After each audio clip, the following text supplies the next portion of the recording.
Assalamualaikum warahmatullahi wabarakatuh. Saya Nadia Andriani dengan NPM 0108260052. Di sini saya akan mempresentasikan mind map saya pada blok muskuloskeletal dengan materi yang saya ambil tentang osteoartritis. Baik, di sini saya akan mengambil judul tentang osteoartritis. Nah, di mana osteoartritis itu adalah bisa disebut juga dengan OA.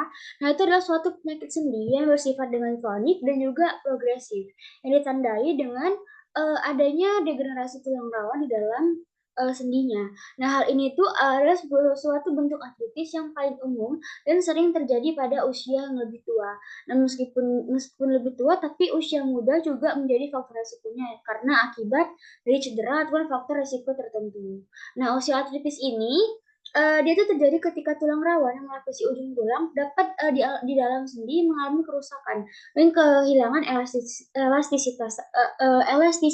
elastisitasnya yang kemudian dapat menyebabkan peradangan jadi juga gangguan pada fungsi sendinya. Nah, kemudian adapun faktor resikonya yang menjadikan, osteoartritis itu adalah yang pertama ada usia, biasanya usianya itu pada usia tua, tetapi juga, usia muda juga dapat terjadi, cuman lebih besar pada usia tua, yaitu di atas 50 tahun. Nah, kemudian dari faktor genetik. Nah, itu juga menjadi salah satu resikonya, untuk seseorang yang mengembangkan osteoartritis tadi. Lalu selanjutnya yang ketiga ada, trauma ataupun cedera pada sendinya. Nah, hal ini tuh dapat menyebabkan kerusakan pada tulang rawan, sendi dan juga meningkatkan risiko osteoartritis di kemudian hari. Selanjutnya itu ada obesitas. Nah, obesitas itu karena kelebihan berat badan dapat meningkatkan tekanan pada sendi tertentu seperti pada lututnya ataupun pada pinggulnya yang dapat mempercepat terjadinya kerusakan pada tulang rawan, dan meningkatkan risiko osteoartritis. Lalu selanjutnya itu ada aktivitas fisik yang berlebihan. Contohnya itu seperti kayak pekerjaan atau olahraga tertentu yang dapat menyebabkan stres berlebihan dan juga, pada sendi dan menyebabkan kerusakan pada tulang rawannya. Nah, kemudian ada juga gejala yang muncul pada osteoartritis itu adalah nyeri sendi. Nah, nyeri sendi itu adalah, menjadi salah satu, menjadi salah satu keluhan utama yang dirasakan oleh pasien, yaitu biasanya pada lututnya ataupun pada sendi-sendi yang besar, ya salah satu itu adalah lututnya. Nah, lalu kemudian itu ada kekakuan pada sendinya. Nah, kekakuan sendi itu terutama terjadi setelah periode istirahat ataupun ketika, bangun tidur pada pagi hari. Nah, kekakuan masih membaik dan dalam waktu kurang dari 30 menit dan juga setelah beraktivitas. Lalu selanjutnya itu ada pembengkakan pada sendinya. Nah, osteoartritis ini dapat terjadi pembengkak pada sendinya tadi dan juga terdapat rasa bengkak terdapat rasa hangat pada, sendi yang bengkak itu tadi. Lalu ada ketidakmampuan menggerakkan, sendinya dengan lebar, yaitu, seiring waktu, OA ini dapat menyebabkan kehilangan fleksibilitasnya dan gerakan sendi yang terasa terbatas. Lalu pembatasan aktivitas, dapat mempengaruhi kemampuan seseorang, contohnya seperti dalam aktivitas sehari-harinya seperti, berjalan, menaiki tangga, ataupun berlari gitu kan. Nah, kemudian adapun derajat dari osteoartritis ini, yang itu ada 4, ada derajat 1 atau disebut dengan downfall itu dijumpai osteofitnya itu yang minim, tapi belum dapat, kelasnya ini masih normal, itu belum ada penyempitan sama sekali, tapi osteofit itu sudah tampak kecil ataupun minim gitu kan. Oke, kemudian ada, derajat 2 atau mild. Nah, mild itu dapat osteofitnya positif dan juga terdapat sedikit penyempitan pada celah sendinya. Ini sudah mulai nampak celah sendi yang mulai menyempit, gitu kan. Lalu yang ketiga itu ada, derajat 3 itu ada moderate. Nah, moderate itu adalah terdapat osteofit, kemudian multiple sklerosis dan juga penyempitan celah sendi sudah mulai kelihatan, maksudnya sudah tampak lah gitulah, sudah mulai meningkat terjadi penyempitannya itu tadi. Lalu yang keempat ini adalah, itu adalah yang grade saver. Nah, grade saver itu, dia tuh, terdapat osteofit, luas dan juga terdapat sklerosis, dia tuh tidak ada lagi celah sendinya.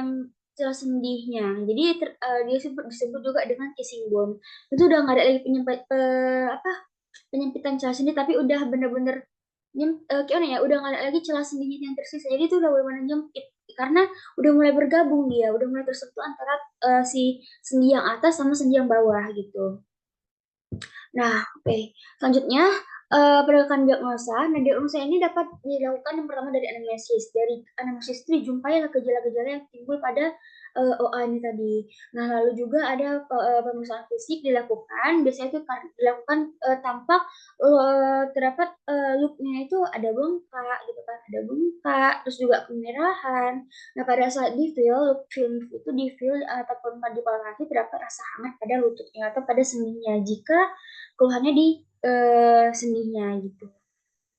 Dan juga pemeriksaan diagnosanya, diagnosa itu pemeriksaan penunjangnya yaitu seringkali dilakukan pemeriksaan radiologi atau disebut juga dengan foto polos, genus apirateral. Nanti jumpailah gambaran seperti ini nih, di antara 4 grade ini gitu. Nah, selanjutnya penata laksanaannya itu, pada penata laksananya ini bertujuan untuk mengurangi dari rasa nyerinya itu tadi, mengurangi rasa nyerinya, kemudian juga, menekankan fungsi sendinya dan juga memperlambat kemajuan kerusakan pada sendinya. Nah, yang pertama itu ada perubahan gaya hidupnya. Nah, di mana perubahan gaya hidup tadi mengelola berat badannya dengan sehat dan juga aktif secara fisik gitu kan, dan dapat membantu mengurangi tekanan dari tekanan pada sendinya itu tadi. Nah, lalu yang kedua ada terapi fisik. Nah, terapi fisik ini dapat membantu meningkatkan kekuatan ototnya dan juga, memfleksibilitasnya sendi tadi. Lalu yang ketiga ada obat-obatan. Nah, dokter ini akan memberikan resep pada pasiennya, itu adalah obat antiinflamasi ya, non-steroid, untuk mengurangi peradangan pada sendi dan juga mengurangi rasa nyerinya itu tadi. Dan juga ada bentuk minuman atau topikal yang dioleskan langsung pada kulit sekitar sendi. Nah, lalu yang keempat ada suplemen, di mana suplemen tadi beberapa suplemen seperti glukosamin dan juga kondroitin, sulfat, nah telah diteliti untuk membantu dari, mengurangi gejala osteoartritis pada beberapa orang. Namun efektivitasnya tadi masih diperdebatkan dan perlu konsultasi lagi dengan dengan dokter sebelum digunakan gitu.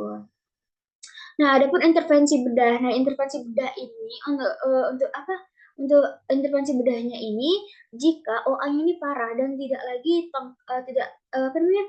lagi merespon terhadap pengobatan yang konservatif. Nah, bedah ini seperti, artroplasti ataupun bedahan penggantian sendi, bisa dapat dipertimbangkan lagi gitu.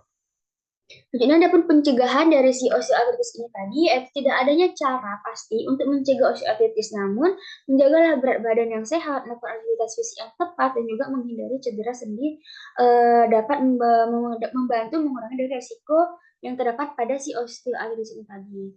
Lalu prognosisnya itu bersifat progresif, tetapi pengelolaan yang tepat dapat membantu mengontrol gejalanya dan memperlambat perkembangannya. Untuk kasus yang parah, pergantian sendi dapat memberikan perbaikan signifikan dalam kualitas hidupnya. Lalu kesimpulan yang dapat diambil dari yang saya buat ini adalah osteoartritis ini adalah peradangan kronis yang pada sendi akibat dari kerusakan pada tulang rawannya. Nah, osteoartritis ini adalah jenis artritis ataupun radang sendi yang paling sering terjadi. Nah, kondisi ini menyebabkan keluhan pada pasien seperti nyeri sendi, kaku, dan juga bengkak, dan juga terasa hangat pada bagian nyerinya itu tadi atau bengkak itu tadi.